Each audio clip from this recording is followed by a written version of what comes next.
Assalamualaikum warahmatullahi wabarakatuh. Sebelumnya perkenalkan, nama saya Muhammad Supari Tandri.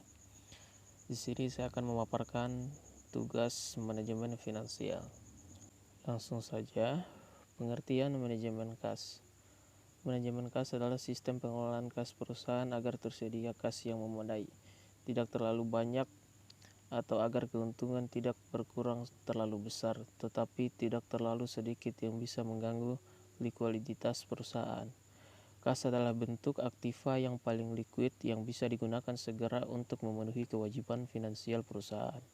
Bila perusahaan menyimpan kas di bank dalam bentuk rekening giro, maka jasa giro yang diterima oleh perusahaan presentasinya akan lebih rendah bila disimpan dalam bentuk deposito berjangka. Selanjutnya, motif memiliki kas yaitu motif transaksi, motif berjaga-jaga, motif spekulasi. Dan model manajemen kas ada dua, yaitu model persediaan atau manajemen kas model Baumol dan manajemen kas model Miller-Orr. Secara gambar bisa dilihat pada gambar berikut. Penjelasan dari gambar tersebut, batas atas dalam gambar tersebut ditunjukkan oleh garis H dan batas bawah oleh titik nol.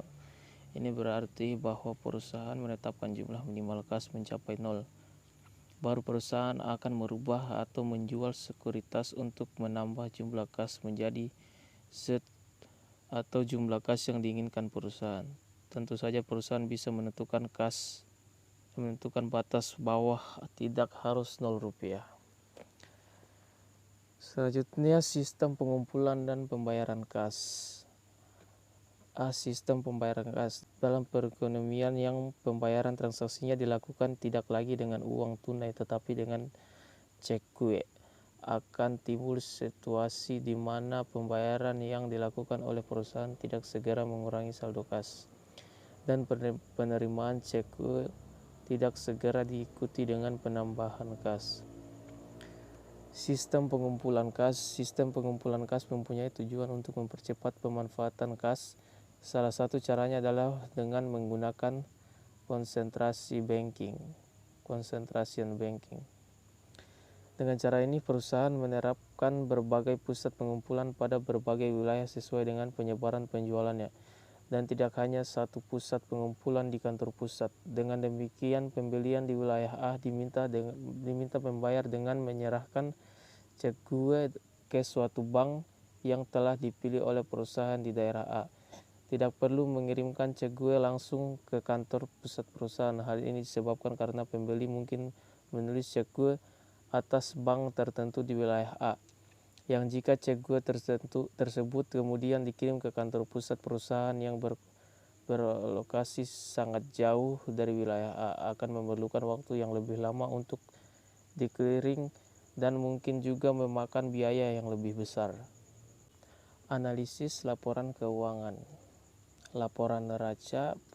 Berikut ini beberapa pengertian neraca menurut para ahli, yaitu menurut PP nomor 71 tahun 2010, neraca merupakan salah satu komponen laporan keuangan yang menggambarkan suatu posisi keuangan suatu entitas pelaporan pada tanggal tertentu. Yang dimaksud dengan posisi keuangan yaitu posisi aset, kewajiban, dan juga ekuitas dana. Menurut Budi Raharjo, neraca adalah suatu laporan tentang harta kekayaan perusahaan atau keadaan posisi keuangan perusahaan. Neraca juga bisa memberikan informasi mengenai kuat atau tidaknya posisi keuangan perusahaan dengan memperlihatkan bagian yang dimiliki sebuah perusahaan dan bagian yang dipinjam dan kreditur untuk jangka waktu tertentu. Aset. Aset adalah barang yang dimiliki perusahaan. Aset adalah sumber daya perusahaan yang diperoleh melalui transaksi dan memiliki nilai ekonomi masa depan yang dapat diukur dan dinyatakan dalam dolar. Aset juga mencakup biaya yang dibayar di muka yang belum kadaluarsa, seperti iklan, asuransi, biaya hukum, dan biaya sewa. Contoh akun aset yang dilaporkan pada neraca perusahaan meliputi tunai, kas kecil, investasi jangka pendek, piutang, inventaris, persediaan, asuransi tanah, perbaikan lahan, bangunan, peralatan, goodwill. Biasanya akun aset memiliki saldo debit. Aset kontra adalah akun aset yang saldo normalnya berada di saldo kredit. Contoh aset akun kontra meliputi akumulasi penyusutan sampai perbaikan lahan, akumulasi penyusutan sampai bangunan, akumulasi penyusutan sampai peralatan, dan akumulasi penyusutan, dan lain-lainnya.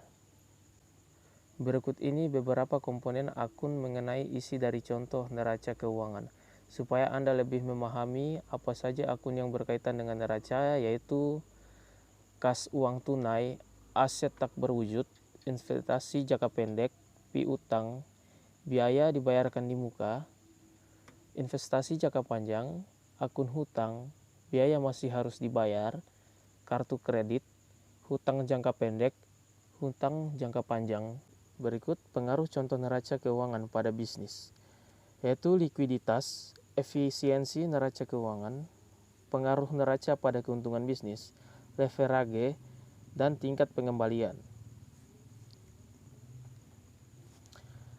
Laporan rugi laba.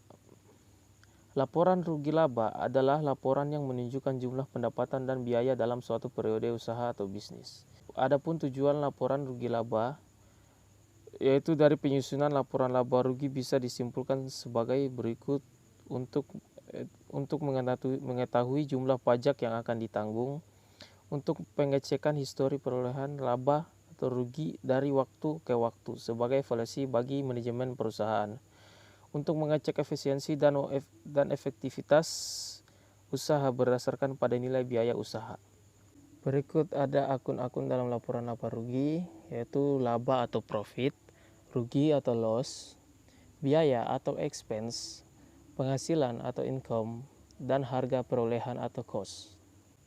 Bentuk laporan laba rugi, yaitu bentuk single step atau langsung. Bentuk laporan laba rugi single step hanya memisahkan antara kumpulan pendapatan dengan laba dan kumpulan akun-akun biaya dan kerugian-kerugian. Bentuk multiple step atau tidak langsung.